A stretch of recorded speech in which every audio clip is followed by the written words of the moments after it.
ತೋಳಿನ ಅಳತೆ ತಗೊಳ್ಳುವಾಗ ಈ ಭುಜದ ಜಾಯಿಂಟು ಕರೆಕ್ಟಾಗಿರಬೇಕು. ಇಲ್ಲಿಂದ ಸ್ಟ್ರೈಟು ಈ ರೀತಿ ತೋಳನ್ನು ರೆಡಿ ಇರುವಂಥ ಬ್ಲೌಸಲ್ಲಿ ಇಟ್ಟು ಇಲ್ಲಿ 7.75 ಇಂಚಿಗೆ ಬರ್ತಾ ಇದೆ ಉದ್ದ, ತೋಳಿನ ಉದ್ದ. ಹಾಗೆ ತೋಳಿನ ಅಗಲ ಇಲ್ಲಿಂದ 7.5 ಇಂಚು ಬರ್ತಾ ಇದೆ. ಇದು ಇಲ್ಲಿ ಕರೆಕ್ಟಾಗಿ ಇಟ್ಕೊಳ್ಬೇಕು. ಇಲ್ಲಿಂದ ಇಟ್ಟರೆ 7.5 ಇಂಚು ಬರ್ತಾ ಇದೆ. ಇಲ್ಲಿ ಏನಾದರೂ ಫೋಲ್ಡಿಂಗ್ ಆಗಿದೆಯಾ ಇಲ್ವಾ ಅಂತ ನೋಡ್ಕೊಳ್ಳಿ. ಒಂದೊಂದ್ಸರಿ ಫೋಲ್ಡ್ ಆಗಿದ್ರು 1/4 ಇಂಚು ಅರ್ಧ ಇಂಚು ಕಡಿಮೆ ಬಂದ್ಬಿಡುತ್ತೆ. ಹಾಗಾಗಿ 7.5 ಇದು ರೌಂಡು ಇಲ್ಲಿ 4.75 ಇಂಚಿಗೆ ಬರ್ತಾ ಇದೆ. ಇದು 4 ಲೇಯರು ಬಟ್ಟೆ ಇರಬೇಕು. ಓಪನ್ ಇರೋದು ಈ ಕಡೆ ಇದೆ, ಕ್ಲೋಸ್ ಇರೋದು ನಮ್ಮ ಕಡೆ ಇರಬೇಕು. ಈಗ 7.75 ಇರೋದ್ರಿಂದ ನಾವು 1 ಇಂಚು ಎಕ್ಸ್ಟ್ರಾನ ತಗೊಳ್ಬೇಕು. 8.75 ಇಂಚಿಗೆ ಇಡ್ತಾ ಇದ್ದೀನಿ. ಇಲ್ಲಿ 8.75 ಈ ರೀತಿ ಒಂದು 2 ರಿಂದ 3 ಕಡೆ ಮಾರ್ಕನ್ನು ಮಾಡ್ಕೊಳ್ಳಿ. ನಾನು ಪದೇ ಪದೇ ಹೇಳ್ತಾ ಇರ್ತೀನಿ, ಹೊಸದಾಗಿ ಕಲಿಯೋರಿಗೆ ಇದೆಲ್ಲ ಈಸಿ ಆಗಲಿ ಅನ್ನೋದಕ್ಕೋಸ್ಕರ. ಅಳತೆ ಎಲ್ಲೂ ಆ ಕಡೆ ಈ ಕಡೆ ಆಗಬಾರ್ದು ಅಂತ ಈ ರೀತಿ 8.75ಗೆ 1 ಇಂಚು ಎಕ್ಸ್ಟ್ರಾನ ತಗೊಂಡು 8.75 ಮಾರ್ಕ್ ಮಾಡಿಕೊಂಡು ಈ ಸೈಜ್ಗೆ 3.25 ಇಂಚು ಸಾಕಾಗುತ್ತೆ. ಡೌನು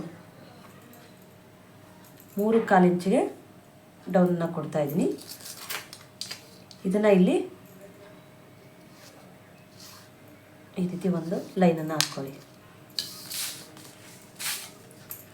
ಇಲ್ಲಿ 4.75 ಇಂಚ್ ಇದೆಯಲ್ಲ, ಇಲ್ಲಿ ಒಂದು ಮಾರ್ಕನ್ನು ಮಾಡಿಕೊಂಡು 2 ಇಂಚು ಎಕ್ಸ್ಟ್ರಾನ ತಗೊಳ್ಬೇಕು. ಇದಾಯಿತು. ಈಗ ಇಲ್ಲಿಂದ ನಾವು ಈ ಶೇಪ್ನ ಕೊಡ್ತೀವಲ್ವ, ಅದು ಈಸಿಯಾಗಿ ತಿಳಿಸ್ಕೊಡ್ತೀನಿ. ಈಗಾಗಲೇ ತೋಳು ಕಟ್ಟಿಂಗು ತುಂಬ ವಿಡಿಯೋಗಳನ್ನು ನಾನು ಹಾಕಿದ್ದೀನಿ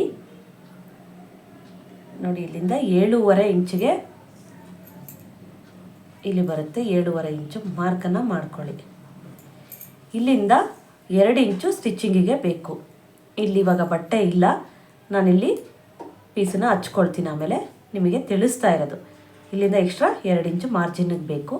ಇಲ್ಲೂ 2 ಇಂಚು ಬಿಟ್ಟಿದ್ದೀನಿ, ಇಲ್ಲೂ 2 ಇಂಚು ಬಿಡಬೇಕು. ಹಾಗೆ ಇಲ್ಲಿ 1.5 ಇಂಚಿಗೆ ಮಾರ್ಕನ್ನು ಮಾಡ್ಕೊಳ್ಳಿ. ಈ ಸೈಜಿಗೆಲ್ಲ 1.5 ಇಂಚು ಸಾಕಾಗುತ್ತೆ. ಇಲ್ಲಿ 1.5 ಇಂಚು ಮಾರ್ಕ್ ಮಾಡಿಕೊಂಡು ಇದನ್ನು ಈ ರೀತಿ ಒಂದು ಶೇಪನ್ನು ಕೊಡಿ.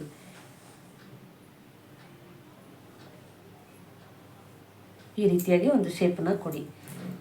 ಇಲ್ಲಿ 1.5 ಇಂಚಿಂದ ಇಲ್ಲಿ ತೊಗೊಳ್ತಿರಲ್ಲ, ಹೀಗೆಲ್ಲ ತೊಗೊಂಡ್ಬಿಡಬೇಡಿ. ಆವಾಗಲೇ ನಿಮಗೆ ಇಲ್ಲಿ ಜಾಸ್ತಿ ಬರುತ್ತೆ ಬಟ್ಟೆ. ಆವಾಗಲೇ ಇಲ್ಲೆಲ್ಲ ಸುಕ್ಕು ಬರೋದು, ಈ ಫುಲ್ಲು ಇಲ್ಲೆಲ್ಲ ರಿಂಕಲ್ಸ್ ಬಂದುಬಿಡುತ್ತೆ. ಆಮೇಲೆ ಈ ಕಂಕ್ಳು ಕೆಳಗಡೆ ಎಲ್ಲ ಲೂಸ್ ಬರೋದು, ಆ ಥರ ಎಲ್ಲ ಆದ್ರೂ ಇದರಲ್ಲೂ ಕಟ್ಟಿಂಗಲ್ಲೂ ನೀವೇನಾದರೂ ಕರೆಕ್ಟಾಗಿ ಮಾಡ್ಕೊಂಡಿಲ್ಲ ಅಂದ್ರೂ ಶೋಲ್ಡರ್ ಡ್ರಾಪ್ ಆಗುತ್ತೆ. ಹಾಗಾಗಿ ನಾನು ನಿಮಗೆ ತಿಳಿಸೋದು, ಇಲ್ಲಿಂದ ಕರೆಕ್ಟಾಗಿ ಇಷ್ಟೇ ತಗೊಳ್ಳಿ. ಈ ಥರ ಜಾಸ್ತಿ ಎಲ್ಲ ತಗೊಳ್ಬಾರ್ದು. ಈ ರೀತಿ ಇದಾದಮೇಲೆ ಈ ಶೇಪನ್ನು ತೆಗಿತೀವಲ್ವ, ಇದನ್ನು ತೆಗೆಯೋದಕ್ಕೆ ಇಲ್ಲಿಂದಾನೆ ಇಲ್ಲಿ ಕರೆಕ್ಟಾಗಿರಲಿ. ಇಲ್ಲಿಂದ ಈ ಥರ ಒಳಗಡೆ ತಗೊಳ್ಳಿ. ನಿಮಗೆ ಈಸಿ ಆಗಲಿ ಅಂತ ತೋರಿಸ್ತಾ ಇದ್ದೀನಿ ನೋಡಿ. ಈ ಥರ ಈ ರೀತಿ ತಗೊಂಡ್ರೆ ಸಾಕು, ನಿಮಗೆ ಈಸಿಯಾಗಿ.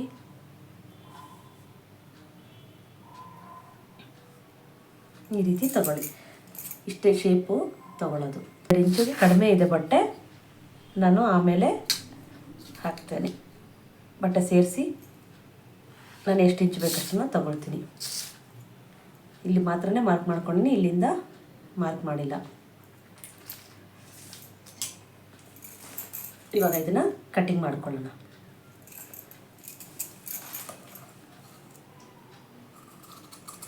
ಫಸ್ಟು ಈ ಕಡೆ ಇರೋದನ್ನು ಈ ಕಟ್ಟಿಂಗನ್ನು ಮಾಡ್ಕೊಳ್ಳಿ.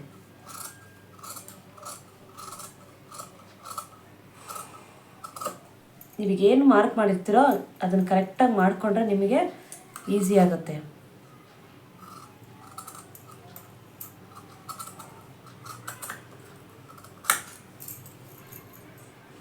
ಇಲ್ಲಿಂದ ಇಲ್ಲಿ ಒಂದು ಚಟ್ಕ ಹಾಕ್ಕೊಳ್ಳಿ.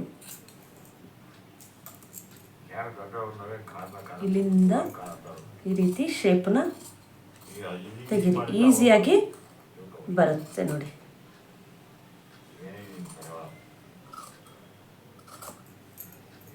ಈ ಥರ ತೆಗೆದು ಇಲ್ಲೊಂದು ಚಟ್ಕನ ಹಾಕ್ಕೊಳ್ಳಿ.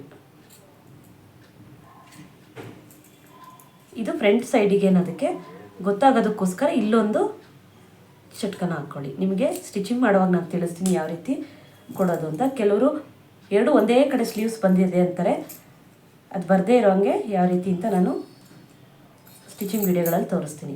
ಇವಾಗ ನಾವಿಲ್ಲಿ ಈ ಮಾರ್ಕಿಂಗ್ ಮಾಡಿ ಇಲ್ಲಿ ಕಟ್ಟಿಂಗ್ ಮಾಡಿದಾಗ ಇಲ್ಲಿ ಉಳಿಯುತ್ತಲ್ಲ, ಈ ಪೀಸೇನೆ ಇಲ್ಲಿಗೆ ನಾವು ಜಾಯಿಂಟ್ ಮಾಡ್ಕೊಳ್ಳೋದು. ಜಾಸ್ತಿ ಬೇಕು ಅಂದರೆ ಇಲ್ಲೇ ಇಷ್ಟು ಸಿಗುತ್ತೆ ನಮಗೇನು. ಇವಾಗ ಒಂದು ಇಂಚಷ್ಟು ಬಂದರೆ ಸಾಕು. ಹಾಗಾಗಿ ನಾನಿಲ್ಲಿ ಇದನ್ನು ಇದೇನು ಉಳಿದಿದೆಯೋ ಇದನ್ನು ತೊಗೊಳ್ತಾ ಇದ್ದೀನಿ. ಇದನ್ನ ಸ್ಟಿಚ್ ಮಾಡ್ಕೊಂಡ್ಮೇಲೆ ಮತ್ತೆ ನಾನು 2 ಇಂಚಿಗೆ ಇಲ್ಲಿ ಮಾರ್ಕ್ ಮಾಡಿಕೊಂಡು ಇಲ್ಲಿ ಕರೆಕ್ಟಾಗಿ ಕಟ್ಟಿಂಗನ್ನು ಮಾಡ್ಕೊಳ್ತೀನಿ. ಇದಿಷ್ಟು ಸ್ಲೀವ್ಸ್ನ ಕಟ್ಟಿಂಗು.